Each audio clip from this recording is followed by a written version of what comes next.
Hello to all, you all are welcome on the channel let's explore radiation. और आज की इस video में हम देखने वाले हैं 20 MCQs रेडियोग्राफी के ही, बट केस बेस्ड MCQs हैं ये। ठीक है, इससे जो अपनी रेडियोग्राफी में व्यूज़ वगैरह की क्लैरिफिकेशन है वो और ज़्यादा अच्छे से डिटेल्ड में हो जाएगी। तो स्टार्ट करते हैं वीडियो को। मैं वीडियो स्टार्ट करने से पहले आप सबको एस्पायरेंट्स के कोर्स से इंट्रोड्यूस करवा देती हूँ। जो भी ऐसे स्टूडेंट हैं जो प्रिपेयर कर रहे हैं स्टेट और सेंट्रल लेवल के कंपटीशन एग्ज़ाम के लिए, वो एस्पायरेंट्स का ये कोर्स बाय कर सकते हैं, जो कि आपको ओनली 399 में ये पूरा कंटेंट प्रोवाइड करवा रहा है। Despite of this, first 7 days के लिए कोर्स बिल्कुल फ्री टू एक्सप्लोर है। आफ्टर 7 डेज़ भी जब आप बाय करोगे इसको 399 के प्राइस पे, and if you apply promo code radiation, तो आपको इस पर 10% ऑफ और मिलेगा। ठीक है, तो नीचे डिस्क्रिप्शन में आपको लिंक मिल जाएगा ऐप का। लिंक को क्लिक करेंगे, ऐप को डाउनलोड करेंगे और कोर्स को एक्सप्लोर करेंगे। अगर कंटेंट आपको अच्छा लगता है, जो कि आपको पूरा सिलेबस कवर करवा देगा, पूरी प्रिपरेशन करवा देगा, 1 लाइनर्स, MCQs, PDF वगैरह सब अवेलेबल है। पर्टिकुलर हर एग्ज़ाम के लिए टेस्ट सीरीज़ भी अवेलेबल है, तो एज अ प्रैक्टिस सेशन भी ये बहुत सही रहेगा। प्राइस ऑलरेडी बहुत रीज़नेबल है, और जिस पे आप अगर प्रोमो कोड लगाते हो तो 10% ऑफ भी मिलेगा। ठीक है, तो स्टार्ट करते हैं फ्रॉम क्वेश्चन नंबर 1। आज की क्लास का हमारा पहला क्वेश्चन है, a trauma patient is unable to stand, you need to evaluate lung fields and heart size. ठीक है, एक ट्रोमा का पेशेंट है जो कि खड़े होने में सक्षम नहीं है। अब हमें उसकी लंग फील्ड्स और हार्ट साइज इवेल्युएट करनी है, तो हम कौन सा व्यू प्रेफर करेंगे? PA chest, AP supine chest, lateral chest या फिर लॉर्डोटिक व्यू। अब पेशेंट स्टैंड मतलब पेशेंट खड़ा नहीं हो सकता। Patient can not stand, that means PA erect not possible. ठीक है, तो हम कौन सा करेंगे? AP supine. ट्रोमा पेशेंट है, खड़े नहीं हो सकता, AP सुपाइन है, पोर्टेबल एक्सरे कर आएंगे, तो क्या हो जाएगा इसका आंसर? AP supine chest. लेकिन इसके साथ लिमिटेशन क्या आएगी हमारे, ये हमें याद रखना है। लंग फील्ड्स और हार्ट साइज को इवेल्युएट करते वक्त through AP supine chest X-ray limitation क्या आ जाएगी कि जो हर्ट है वो हमें नॉर्मल साइज से हर्ट अपीयर्स मैग्नीफाइड। ठीक है, ये लिमिटेशन हमें याद रखनी है। Heart appear magnified and lung expansion reduced. ठीक है, बट अभी ऐसे भाई ये बोल सकते हैं लिमिटेशन के बाद भी यही क्यों है, क्योंकि हम PA कर नहीं पा रहे हैं। अब इस ट्रॉमेटिक कंडीशन के अंदर still the only practice option in trauma is AP supine chest. ठीक है, नेक्स्ट क्वेश्चन पे चलते हैं। पेशेंट है suspected small pneumothorax not visible on routine film. Patient को सस्पेक्ट हुआ है स्मॉल न्यूमोथोरेक्स, जो कि हमें रूटीन फिल्म में नहीं दिखाई दे रहा है। तो बेस्ट एडिशनल व्यू हम कौन सा कर देंगे? एक्सपायरेशन, चाहे लॉर्डोटिक व्यू, लेटरल व्यू या ऑब्लिक व्यू। मतलब रूटीनली जो हमने चेस्ट एक्सरे किया, मान लो चेस्ट PA कर दिया, चेस्ट AP कर दिया, यही आते हैं रूटीन एक्सरे। अब इसके अंदर हमें न्यूमोथोरेक्स विजिबल नहीं हुआ, तो हम पर्टिकुलर न्यूमोथोरेक्स को डिटेक्ट करने के लिए कौन सा एडिशनल व्यू करेंगे? Lordotic, lateral, oblique, expiration. तो देखो बिल्कुल एक्सपायरेशन चेस्ट व्यू, क्योंकि ड्यूरिंग एक्सपायरेशन क्या हो रहा है? ड्यूरिंग एक्सपायरेशन लंग की वॉल्यूम क्या हो रही है? डिक्रीज़ हो रही है। तो जब लंग की वॉल्यूम डिक्रीज़ होगी तो जो एयर है प्लूरल स्पेस में, एयर इन प्लूरल स्पेस, वही क्या हो जाता है? न्यूमोथोरेक्स। और अगर फ्लूइड है प्लूरल स्पेस में, दैट इज़ प्लूरल इफ्यूजन। ठीक है, तो air in pleural space become more obvious in this case. तो जो स्मॉल न्यूमोथोरेक्स है becomes easier to detect. Next question पे चलते हैं। You suspect minimal pleural effusion, best positioning minimal अब पहले न्यूमोथोरेक्स बोला था, प्लूरल इफ्यूजन बोल रहा है। मतलब क्या हो गया कि फ्लूइड है प्लूरल स्पेस के अंदर, तो बेस्ट पोजिशनिंग क्या रहेगी? AP supine, PA erect, lateral decubitus या लॉर्डोटिक्स। तो देखो फ्लूइड लेयर्स विद ग्रेविटी, तो even small effusion becomes visible as a fluid level. तो जो गोल्ड स्टैंडर्ड है वो क्या हो जाता है? लेटरल डेक्यूबिटस। नेक्स्ट क्वेश्चन पे चलते हैं। A ventilated ICU patient needs chest imaging daily, most appropriate view. अब एक वेंटिलेटर पे, ICU के वेंटिलेटर पे एक पेशेंट है, उसकी हमें डेली चेस्ट इमेजिंग करनी है, तो हम डेली उसका कौन सा व्यू प्रेफर करेंगे? PA erect, AP portable, lateral erect या डेक्यूबिटस। तो देखो ICU patient can not move, तो उसको फ्रिक्वेंट मॉनिटरिंग की नीड है। ठीक है, ट्यूब से लंग्स इन्फेक्शन ये सब देखने की, तो पोर्टेबल एपी, ठीक है, portable AP is fast, safe and repeatable. Next question है, patient has facial pain, maxillary sinusitis suspected, best view. Patient को फेशियल पेन है, मैक्सिलरी साइनोसाइटिस का सस्पेक्टेड लग रहा है, ठीक है, क्यूरी है ये, तो कौन सा व्यू करेंगे, कार्डवेल, वाटर, टाउन्सवियर, सबमेंटो, वर्टिक्स व्यू। तो अगर मैं बात करूँ best for maxillary sinuses that it is waters view, जो कि हमें एयर फ्लूइड लेवल क्लियरली दिखाई देगा, नाम से ही पता पड़ रहा है वाटर्स व्यू। क्लासिक व्यू है ये साइनोसाइटिस के केस में, जिसको हम ऑसिपिटोमेंटल व्यू के नाम से भी जानते हैं,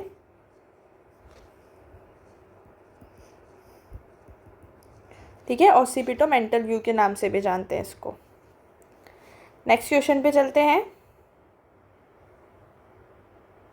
to assess occipital bone fracture best projection, ठीक है, बोन फ्रैक्चर को असेस करने, ऑसिपिटल जो बोन है उसके फ्रैक्चर को देखने के लिए कौन सा प्रोजेक्शन बेस्ट रहेगा, वाटर, टाउन, कार्डवेल या लैटरल। तो project occipital bone plus foramen magnum clearly, ठीक है, ऑसिपिटल बोन और फोरामेन मैग्नम को क्लियरली देखने के लिए, मतलब पोस्टीरियर स्कल इंजरीज के लिए जो टाउन व्यू है वो क्या है, बेस्ट व्यू है। तो क्या हो जाएगा इसका answer, option number B. Next question है हमारा, patient with neck injury can not open mouth, alternative to open mouth view. Patient को नेक इंजरी हुई है अब और वो मुंह नहीं खोल पा रहा है, कैन नॉट ओपन माउथ, तो ओपन माउथ व्यू का अल्टरनेटिव क्या हो जाएगा, swimmers view, AP cervical, lateral cervical या ऑब्लिक सर्वाइकल। तो ट्रोमा के अंदर फर्स्ट और जो मोस्ट इंपॉर्टेंट व्यू है वो कौन सा है, लेटरल सर्वाइकल स्पाइन व्यू, क्योंकि इसके अंदर हमें अलाइनमेंट दिखाई देगी अच्छे से सर्वाइकल की और वर्टिब्रे। अब भाई ओपन माउथ व्यू पॉसिबल नहीं है तो लेटरल ही सेफेस्ट है, ठीक है। नेक्स्ट क्वेश्चन पे चलते हैं, child swallowed coin need to differentiate oesophagus versus trachea, best approach. किसी बच्चे ने सिक्का निगल लिया है, तो अब हमें ईसोफेगस वर्सेस ट्रैकिया ये हमें डिफरेंशिएट करना है, तो बेस्ट अप्रोच क्या रहेगी, मतलब कौन सा व्यू करेंगे, AP, lateral only, AP plus lateral या ऑब्लिक। तो देखो एपी प्लस लेटरल दोनों करेंगे। एपी व्यू के अंदर तो क्या होगा,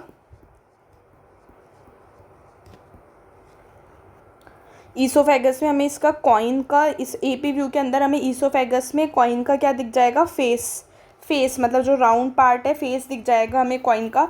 लेटरल व्यू के अंदर जो हमें ट्रैकिया पे, ठीक है, ट्रैकिया पे जो कॉइन है, coin seen edge on, edge पे जो कॉइन है वो हमें दिख जाएगा। तो both views needed for accurate differentiation, हमें दोनों व्यू की ही ज़रूरत है एक्यूरेट डिफरेंशिएशन के लिए। एपी में ईसोफेगस पे दिखाई देगा, लेटरल में ट्रैकिया पे जो एज पे कॉइन है, और ईसोफेगस में जो कॉइन का फेस है वो पूरा दिखाई देगा, राउंड में कॉइन दिखाई देगा।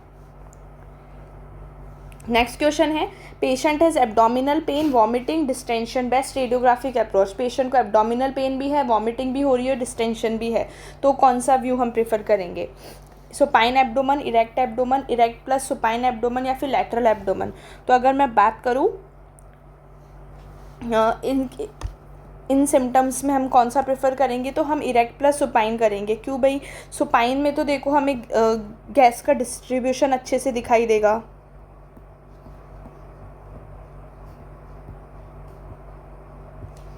ठीक है, और वहीं इरेक्ट में क्या हो जाएगा, इरेक्ट में हमें जो एयर फ्लूइड लेवल्स हैं वो भी हमें अच्छे से दिखाई देंगे।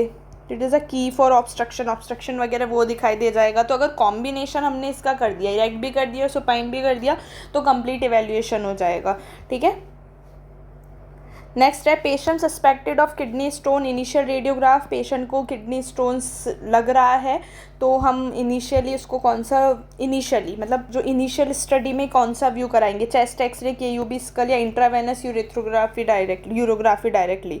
तो देखो आईवीयू या फिर जो सिटी है वो तो बाद में होती है, पहले हम जो फर्स्ट इनिशियल रेडियोग्राफ है वो क्या रखते हैं, केयूबी, ठीक है। फर्स्ट लाइन सिंपल टेस्ट है हमारा केयूबी, रेडियो ओपेक स्टोन क्या होते हैं इसमें दिख जाते हैं, ठीक है, डिटेक्ट कर लेता है। तो उसके बाद हम लेटर इन्वेस्टिगेशंस पे जाते हैं, जैसे कि intravenous urography, CT urography. Next question है, young athlete with back pain, best view to detect पास्ट डिफेक्ट। यंग एथलीट है बैक पेन की शिकायत के साथ, तो पास्ट डिफेक्ट को देखने के लिए बेस्ट व्यू कौन सा होगा, AP lumbar, lateral lumbar, oblique lumbar, flexion. तो देखो जो पार्स इंटर आर्टिक्युलरिस है वो हमें बेस्ट दिखाई देता है ऑब्लिक लंबर व्यू के अंदर, ठीक है। और इसके अंदर जो क्लासिक साइन जो मैंने क्लास में बताया लास्ट क्लास में, स्कॉटी डॉगी साइन हमें दिखाई देगा। Classic sign, Scottie doggie dog sign जिसको हम बोलते हैं, फ्रैक्चर लाइन के जैसे। गोल्ड स्टैंडर्ड एक्सरे व्यू है किसमें, फॉर स्पॉन्डोलाइसिस, ठीक है, क्लियर है। नेक्स्ट क्वेश्चन पे चलते हैं। Patient with chronic lower back pain, best view. Patient को क्रोनिक मतलब बहुत ही सीवियर लोअर बैक पेन हो रहा है, तो अब हम कौन सा व्यू प्रेफर करेंगे, एपी, लेटरल, ऑब्लिक, एक्सियल। तो लेटरल व्यू हम प्रेफर करेंगे, क्योंकि लेटरल व्यू के अंदर हमें इट शोज डिस्क स्पेसेस हमें अच्छे से दिखाई दे जाएगी, अलाइनमेंट,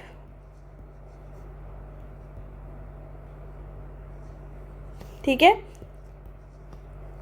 तो और स्पाइंडोलिस्थेसिस, ठीक है। तो मोस्ट इंफॉर्मेटिव सिंगल व्यू है ये क्रॉनिक पेन के अंदर। और ये कब है, जब यंग एथलीट आया है बैक पेन के और हमें पार्स डिफेक्ट डिटेक्ट करना है, तो पार्स इंटरआर्टिकुलरिस के लिए ऑब्लिक लंबर बेस्ट है। और क्रोनिक बैक पेन के साथ आया लोअर बैक पेन है क्रोनिक, तो हम कौन सा करेंगे, लेटरल व्यू। नेक्स्ट क्वेश्चन है, to check lesser tubercle clearly position of shoulder, ठीक है। हमें लेसर ट्यूबरकल को देखने के लिए शोल्डर की पोजीशन कैसे रखेंगे भाई, externally rotated, internally rotated, abducted या फिर न्यूट्रल। तो अब हमें लेसर ट्यूबरकल क्लियरली देखना है, तो इसके अंदर हम क्या करते हैं, lesser tubercle in profile medially. तो ये कब आती है, जब हम शोल्डर को कैसे करवाएंगे, इंटरनली रोटेड। और एक्सटर्नली रोटेड कब कराएंगे, जब हमें ग्रेटर ट्यूबरकल लैटरली हमें अच्छे से देखनी है, ठीक है।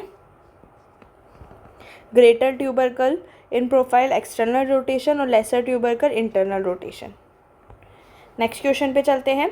अ patient complains of right sided chest pain after trauma, ठीक है, मतलब किसी एक्सीडेंटल केस के बाद पेशेंट को राइट साइड में चेस्ट पेन हो रहा है, but routine PA chest X-ray appear normal. लेकिन जो रूटीन चेस्ट पीए व्यू करते हैं हम, वो नॉर्मल दिखाई दे रहा है।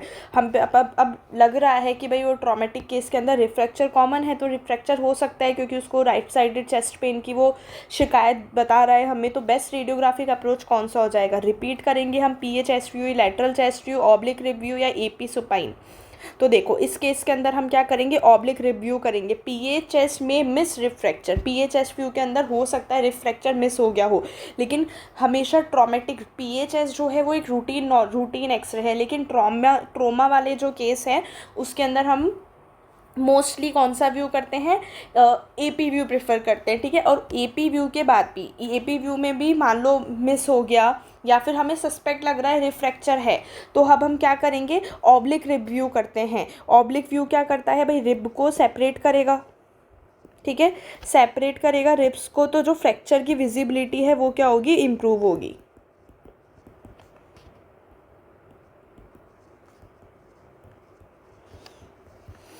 ठीक है। नेक्स्ट क्वेश्चन है, patient with anterior knee pain best view, AP knee, lateral knee, skyline view या फिर ऑब्लिक।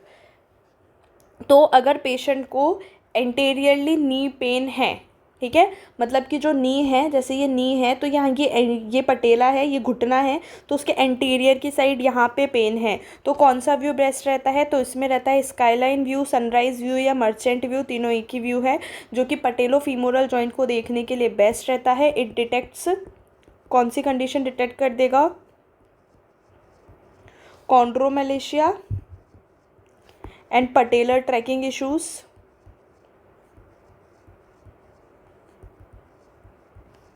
ओके, नेक्स्ट क्वेश्चन पे चलते हैं। A 45 year old patient presents with sudden severe abdominal pain, ठीक है। 45 ईयर का ओल्ड पेशेंट है जिसको सडनली सीवियर एब्डोमिनल पेन हो रहा है। डॉक्टर ने सस्पेक्ट किया है perforation, free air under diaphragm.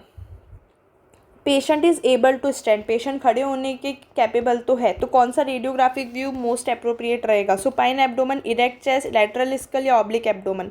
तो देखो एयर राइजेस बोल रहा है, ये free air under diaphragm, air rises तो वो एक्यूमुलेट हो गई है, सस्पेक्ट है ना पेशेंट को, एक्यूमुलेट्स हो गई है अंडर डायाफ्राम। तो इस कंडीशन के अंदर जो इरेक्ट चेस्ट है वो मोस्ट सेंसिटिव क्विक टेस्ट है, classic sign crescent of air. Crescent of air, ठीक है। नेक्स्ट क्वेश्चन पे चलते हैं। रूटीन ट्रोमा सीरीज इंक्लूड, किसी ट्रॉमेटिक पेशेंट के अंदर हम रूटीनली कौन सा व्यू कर देंगे, AP plus lateral, AP plus oblique plus lateral, oblique only, chest की बात कर रहा है। रूटीन ट्रोमा सीरीज इंक्लूड, ठीक है। तो रूटीन ट्रोमा सीरीज कौन कौन से व्यू इंक्लूड कर देता है, एपी प्लस लेटरल। अच्छा, अगर हम इस क्वेश्चन को इतना ही रहने देते हैं, रूटीन ट्रोमा सीरीज मतलब रूटीन ट्रोमा सीरीज इंक्लूड कौन कौन से व्यू इंक्लूड करेगा, चाहे वो स्पाइन का हो, चाहे चेस्ट का हो, चाहे स्कल का हो, चाहे पेल्विस हो, चाहे स्पाइन हो, तो रूटीनली हम एपी प्लस लेटरल व्यू करते हैं। कुछ और कोई डिटेक्ट होता है तब हम ऑब्लिक और वो व्यू करते हैं। रूटीनली की अगर मैं बात करूँ तो एपी प्लस लेटरल व्यू ही चलता है रूटीनली। नेक्स्ट क्वेश्चन है, patient with right sided rib pain, best projection. Patient को राइट साइड रिब पेन है तो बेस्ट प्रोजेक्शन, ये हमने ऊपर कर लिया, ऑब्लिक रिब्स है ना। नेक्स्ट क्वेश्चन है, best view for sternum. Sternum को देखने के लिए बेस्ट व्यू कौन सा रहेगा, तो एपी, लेटरल, ऑब्लिक या फिर एक्सियल। तो अगर मैं बात करूं स्टर्नम के लिए बेस्ट व्यू की, तो sternum overlies thoracic spine in AP, तो लेटरल व्यू के अंदर सुपर इम्पोजिशन हट जाएगा, रिमूव सुपर इम्पोजिशन। और अगर स्टर्नम फ्रैक्चर है वो भी हमें इसके अंदर क्लियरली दिखाई देगा। सुपर इम्पोजिशन तो विदाउट सुपर इम्पोज होगा नहीं, हमें फ्रैक्चर भी क्लियरली दिखाई देगा इसमें लेटरल व्यू के अंदर स्टर्नम का। नेक्स्ट क्वेश्चन है, स्केफॉइड फ्रैक्चर सस्पिशियस, ठीक है। स्केफॉइड फ्रैक्चर सस्पेक्टेड है, initial X-rays negative but pain persist. तो स्केफॉइड फ्रैक्चर लग रहा है डॉक्टर को, इनिशियल एक्सरे नेगेटिव आया है, मतलब कोई फ्रैक्चर नहीं आया, लेकिन पेशेंट को पेन अभी भी उतना ही है कि भाई मुझे तो बहुत दर्द हो रहा है। तो नेक्स्ट स्टेप हम क्या करेंगे, इग्नोर कर देंगे, सेम व्यू को वापस करेंगे, स्पेशल स्केफॉइड व्यू करेंगे या सिटी ओनली। तो देखो, सबसे पहले उसको हमने नॉर्मल व्यू कर दिया, ठीक है। नॉर्मल व्यू कर दिया हमने, रिस्ट का नॉर्मल व्यू कर दिया, रिस्ट की ही बोन है स्केफॉइड बोन, तो हमने क्या किया, पहले उसको नॉर्मल व्यू कर दिया एपी लेटरल। तो इनिशियली हमें कुछ नहीं दिखा, लेकिन अभी भी उसको वो स्केफॉइड साइड पे बहुत ज़्यादा पेन हो रहा है, परसिस्ट है पेन, कंसिस्टेंट है पेन और तेज हो रहा है। तो अब हम इसे इग्नोर तो कर नहीं सकते, सेम व्यू रिपीट करेंगे तो भाई पहले नेगेटिव आ गया तो अब कैसे आ जाएगा। तब उस केस में हम क्या करेंगे, पेशेंट का स्केफॉइड व्यू करेंगे, ठीक है। स्केफॉइड फ्रैक्चर्स जो हैं वो ऑफनली मतलब ज़्यादातर शुरू में मिस हो जाते हैं। तो उसके बाद हमारा नेक्स्ट स्टेप क्या रहता है, हम डेडिकेटेड स्केफॉइड व्यू कराना चाहिए हमें। उसमें क्या, डेडिकेटेड स्केफॉइड व्यू कौन सा होता है, dedicated scaphoid view ulnar deviation, ठीक है। Special scaphoid view that is अल्वर डेविएशन हम कराएंगे, देन वो डिटेक्ट हो जाएगा अगर स्केफॉइड फ्रैक्चर होगा तो। बट अगर और भी डाउटफुल लग रहा है तो फिर आगे तो हम सिटी एमआरआई पे वो कर देते हैं ट्रांसफ़र, ठीक है। तो हो गए क्लियर। आई होप कि ये 20 क्वेश्चंस आपको अच्छे लगे हों। आई ट्राइड कि मैं अच्छे से अच्छे क्वेश्चंस ला पाऊँ। थोड़े टाइम बाद मैं आपको रेडियोग्राफी की ही कुछ इमेज बेस्ड क्वेश्चंस भी लेके आने वाली हूँ, या फिर क्वेश्चन नहीं मतलब एक इमेज होगी और इमेज के सामने उसका एक्सप्लेनेशन होगा कि इस इमेज के अंदर ये दिख रहा है, इस इमेज के अंदर ये दिख रहा है, ठीक है। एक शॉर्ट वीडियो के तौर पे वो इमेज बेस्ड वाले कंसेप्ट्स में क्लियर करवाऊँगी मे बी नेक्स्ट वीक। अभी एक बार पूरा कंटेंट रेडी नहीं है, जैसे ही होगा तो उसके बाद मैं वीडियो बना दूंगी। Okay, thank you so much. और जो भी अगर आपको लगता है नेक्स्ट वीडियो इस टॉपिक पे होनी चाहिए 20 MCQs वाली, कंसेप्चुअल MCQs वाली, तो please let me know in the comment section. और इसके अलावा जो भी डाउट है आपको तो वो भी आप मुझे कमेंट कर सकते हैं। Okay, thanks for watching. और जो भी ऐसे स्टूडेंट है जो प्रिपेयर कर रहे हैं वो एस्पायरेंट्स से जुड़ना बिल्कुल ना भूले, अपनी तैयारी को और बेटर बना ले एस्पायरेंट्स की मदद से। नीचे डिस्क्रिप्शन में आपको एस्पायरेंट्स के ऐप का लिंक मिल जाएगा, लिंक पे क्लिक करिए, ऐप को डाउनलोड करिए और कोर्स को एक्सप्लोर करिए। और प्रोमो कोड रेडिएशन लगाना ना भूलिए, क्योंकि उससे आपको 10% ऑफ भी अवेलेबल होगा और फर्स्ट 7 डेज़ आपका कंटेंट फ्री में एक्सप्लोर कर सकते हैं। तो बिल्कुल उसके वो चांस पे स्किप नहीं करना है। Okay, thank you.